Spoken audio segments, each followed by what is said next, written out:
Bonjour Jean-Claude Barny. Bonjour Barbara. Comment ça va? Très bien. Bien. Tu es de passage en Martinique pour lancer l'avant-première de Fanon. Avant de parler de ce film, est-ce que tu peux te présenter, s'il te plaît? Alors, je suis Jean-Claude Barny, cinéaste, avec une filmographie qui commencerait avec Negmaron, Tropicamère, Rosé le Soldat et Le Gang des Antillais. Et alors, comment tu es devenu réalisateur? Comment? Par passion, déjà, ça c'est certain. Ensuite, par nécessité d'exprimer, de partager un peu un parcours de ma population, de ma communauté, de mes origines. Donc, l'envie de remplir une bibliothèque filmique. Donc, ça m'a poussé à vite passer derrière la caméra et ensuite d'essayer de combler petit à petit un manque de matériel pédagogique et de conscience. Tu as grandi où, Jean-Claude? Alors, j'ai grandi principalement à Argenteuil, je suis arrivé à 6 ans. Donc, je suis né à Pointe-à-Pitre, arrivé dans le 95. Oui. Qu'est-ce qui a forgé, finalement, cette conscience du manque? Parce que tu dis que ta filmographie est vraiment répond à un besoin, en fait. Qu'est-ce qui a forgé cette conscience du manque? De toute façon, dans les années 70-80, il y avait une flagrance, c'était qu'il n'y avait pas d'imaginaire de nous à la télé française. Nous, c'est qui? Nous, c'est la communauté antillaise. Et puis, bon, il n'y avait pas les autres communautés. Hein.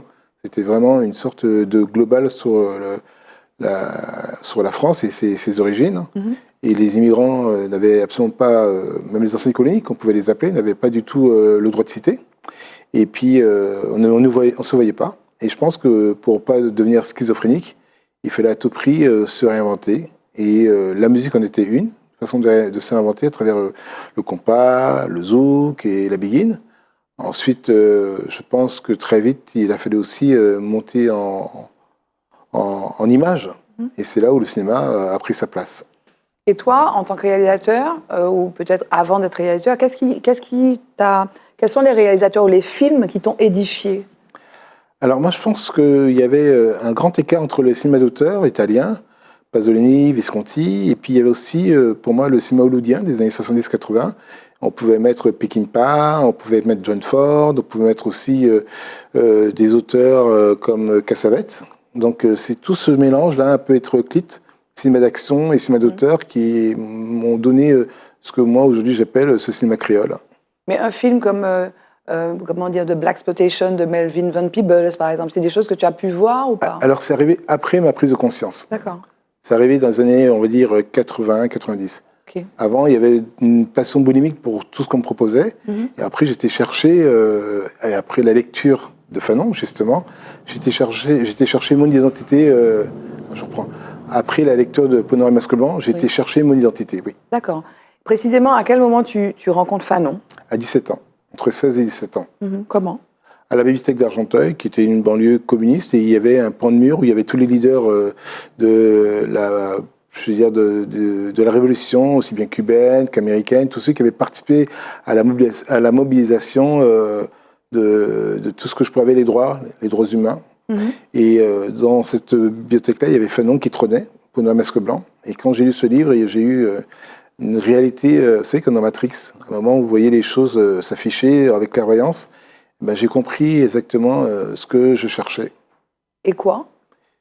Une reconnaissance, une visibilité, et surtout l'envie de partager ma culture et ne pas recevoir totalement que celle des autres.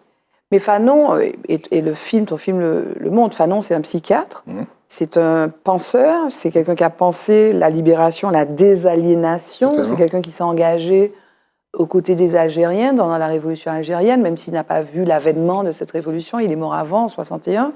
C'est quelqu'un qui a fait le choix aussi d'aller combattre les forces nazies en s'engageant dans la dissidence dès 17 ans.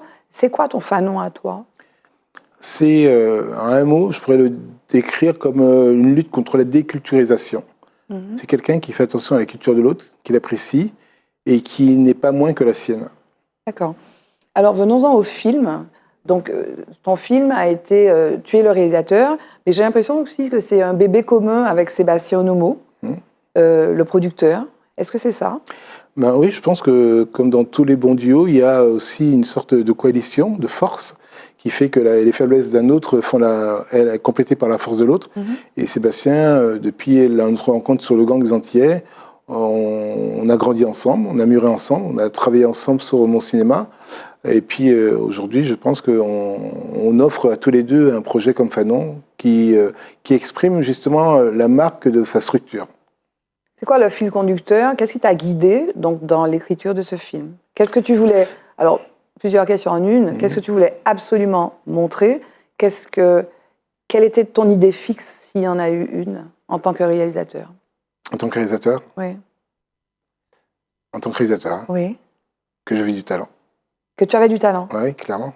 Si tu me parles en tant que réalisateur, oui, oui. Que j'avais un talent... C'est le film d'une vie? C'est le film de ma vie, oui, clairement. Et ça s'exprime comme ça? Voilà.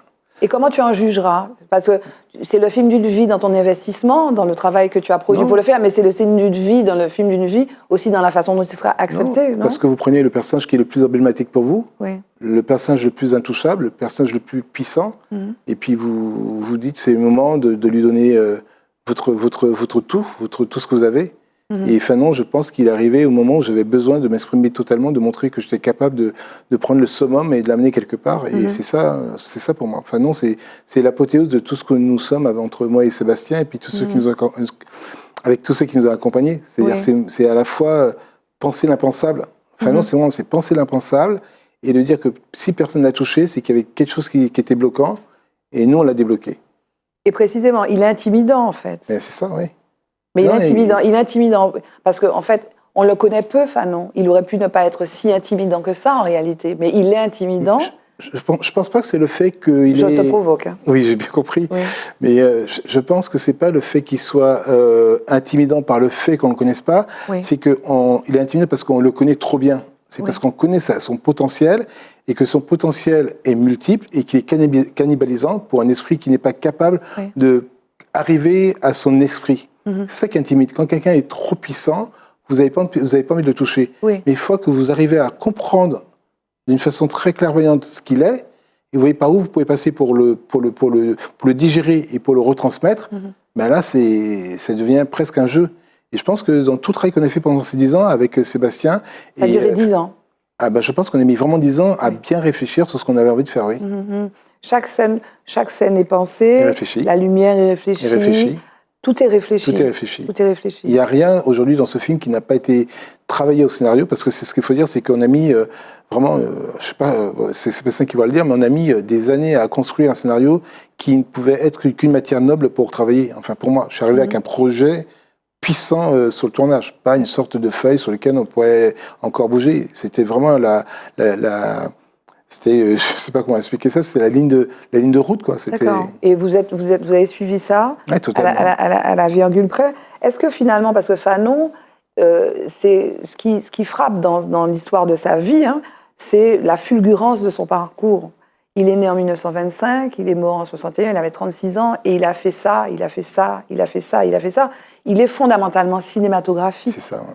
Ouais. Il est fondamentalement un personnage de cinéma, n'est-ce pas? Totalement, c'est un personnage romanesque au sens du terme. Oui. Et quand je dis romanesque, c'est pas au sens romantique, c'est quelqu'un qui est épique, qui avait quelque chose d'une fulgurance dans sa vie, qui a fait une multitude de choses, qui a réussi, et ensuite qui a laissé une trace indélébile dans l'histoire. Tout à fait. Parle-moi de la rencontre avec Alexandre Bouillet. Comment s'est faite cette rencontre? Et pourquoi lui? Alexandre, c'est le quatrième... c'est le quatrième personnage qui vient compléter le triptyque. Oui. C'est la quatrième personne qui vient renforcer le trio par le fait que nous, on cherchait vraiment quelqu'un qui avait la capacité d'avoir un vrai leadership et qui pouvait porter le projet d'une façon artistique. C'est lui à qui on a donné les clés pour produire toute l'énergie en tant qu'acteur et donner à Fanon vraiment ce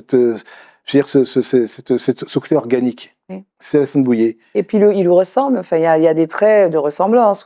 C'est pour ça que je pense que c'était vraiment, on l'attendait.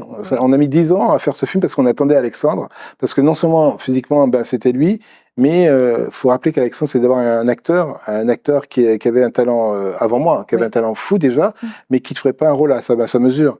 Et le fait qu'il ait rencontré Fanon, je pense qu'il était comme moi, il attendait juste qu'on lui offre sa chance, et il a attrapé Fanon comme moi j'ai attrapé Fanon, et il a travaillé ce qu'il fallait, comme moi aussi, pour pouvoir lui rendre totalement grâce.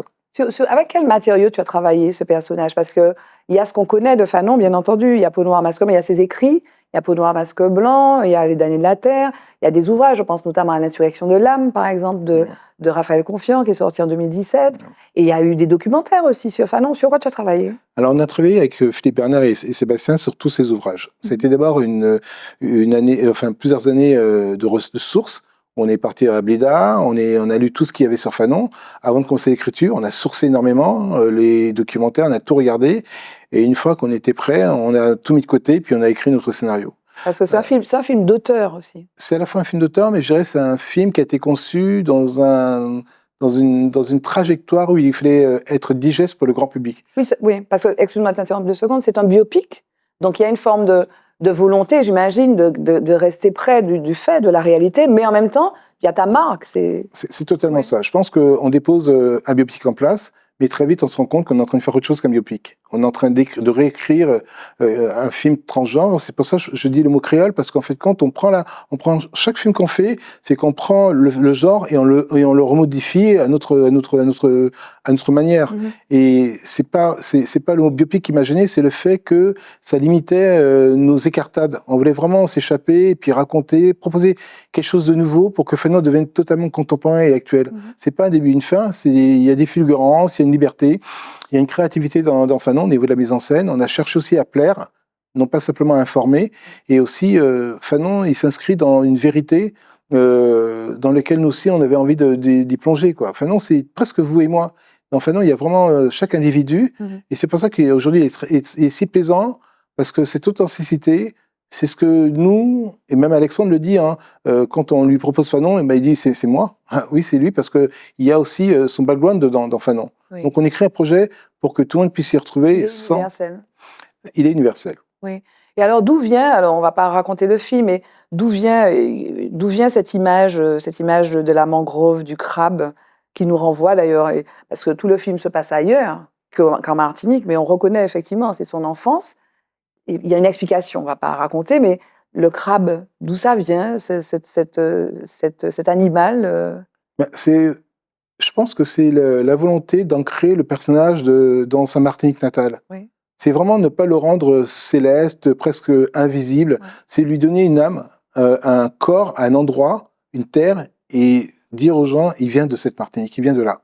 Alors, il y a un personnage qu'on découvre. Moi, j'aurais aimé savoir comment toi, tu l'as découvert. C'est Josie Fanon, l'épouse de Fanon, qui est vraiment son alter ego, quelqu'un qui le supporte, mais au sens de supporter, soutient vraiment, et qui est presque, j'ai envie de dire, en tout cas, ce que j'en ai perçu, presque plus révolutionnaire, parfois. Non, mais ça a été une découverte. Oui. Josie Fanon, dans toutes les recherches qu'on a fait avec Philippe Bernard et Sébastien, c'est une découverte, et on se rend compte que ces personnages dans l'histoire n'existent pas. Non. Dans tous les récits qu'il y a autour de Fanon, sa femme est complètement invisibilisée. Et je pense qu'il n'y a pas plus de moderne que Fanon de dire aussi que sa femme était là. Et donc on écrit en incorporant Josie Fanon. On lui donne une âme, une vie, et aussi, surtout un destin. C'est quoi la suite pour toi, Jean-Claude Barny? Pour moi? Oui. La suite, c'est quoi? Je pense qu'on est prêt pour aller encore plus haut. On est prêt pour dépasser les frontières de l'Europe et proposer un cinéma qui serait aussi ambitieux de ce qu'on a de plus fou dans nos ambitions. On est prêt. Après Fanon, donc Monstre sacré, toi tu as trouvé manifestement ta mission, et donc tu es en train de, de la réaliser. Hein. Sinon tu te trahirais, pour reprendre le mot de Fanon. Donc après Fanon, ce sera qui?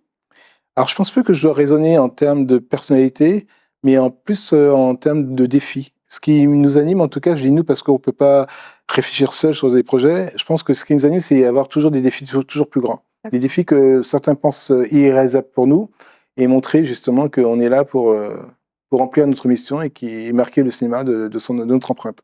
Le mot de la fin, c'est quoi, Jean-Claude Barny?